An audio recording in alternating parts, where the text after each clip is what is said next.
Okay, we're back to oral communication. Hi there and hello there. So we are now moving to the lesson 2.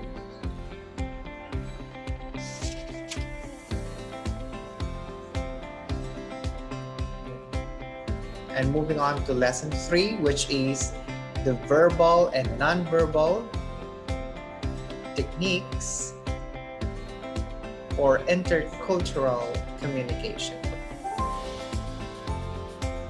As they say, action speaks louder than words. As you can see in the picture, so even though you're not using words, the picture depicts itself. So it's about what? It's about kindness.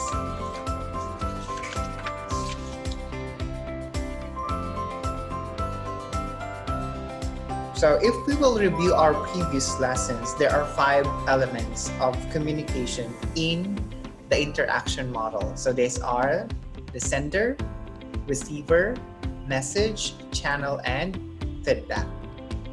Okay, there are the 5 elements in the interaction model. As you may also recall that feedback is missing in the earliest communication model, the linear one. And in oral communication, the sender must use effective both verbal and non-verbal technique. So verbal communication would mean it refers to the use of words. So the aspects of communication beyond words that convey social meaning are non-verbal. So if you're using words, so that's verbal. But when you already interpret it and you use the social meaning, that's already non-verbal. Okay. So how about in face-to-face interaction? So non-verbal cues conveys 65% meaning, while verbal communication accounts 35% social meaning. Okay, it only means that non-verbal cues, the way we react, has a big impact rather than verbally that we are saying. Like for example, your teacher will ask you, did you understand the lesson? And then you're all quiet. So there are 2 meanings that we can get from it. Okay, the first one is you have understood it all or you haven't understood it all. Okay, that's why 65% meaning comes from the nonverbal cues.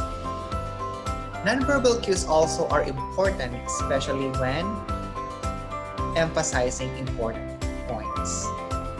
Okay. So according to Bratanic, 7 aspects on nonverbal communication. Actually, there are 7. The first one is what we call kinetics. So kinetics would mean the body language. It includes the movement, the posture, the gesture, the facial expression. Okay, when you're angry or furious, your posture. If you are in, like for example, in a good posture, then it means that you are the leader. You mean your movement. Like for example, you have this posture, it means that you're a little bit hesitant to do something or being shy. Okay, that's kinesics, the body language. Next is the oculesics. So it's the eye contact. So it refers to the eye behavior or eye avoidance. Like for example, you're talking with someone, then you should do it eye to eye, not you are looking for something else or someone else rather than whom you're talking. Okay, that's oculesics. That's why it sounds like ophthalmologist because it's for the eye. Ocular inspection. Okay, also.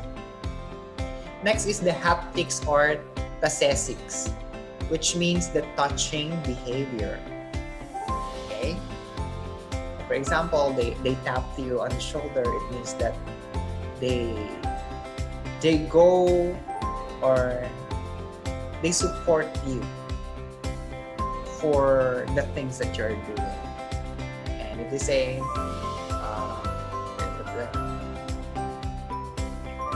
so our hands has the power to motivate someone else, to motivate someone else. If you tap someone's behavior or you tap yourself, it means that something is good.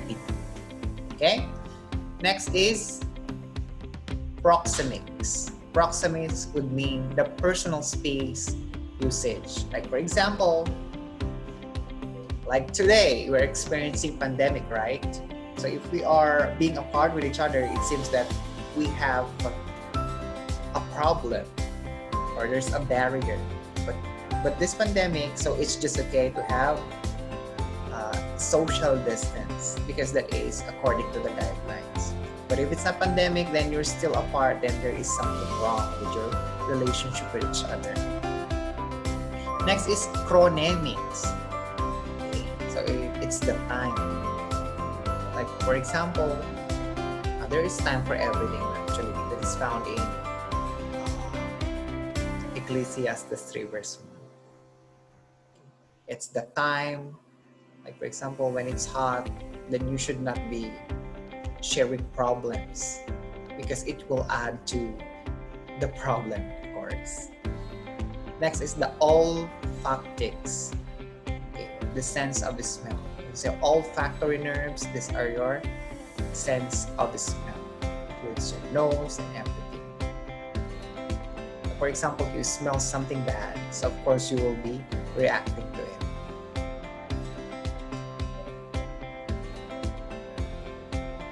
Then the paralinguistics. These are it deals with the tone of the voice. If it's a high tone voice or high pitched voice, it means that you mean something. It means you are the general or you are the commander. But when your tone is low and your pitch is low, it means that you submit to someone else. You submit to authority.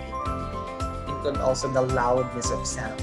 Of course, when you have the authority, your voice should be loud so that whatever you command them to do, they do it.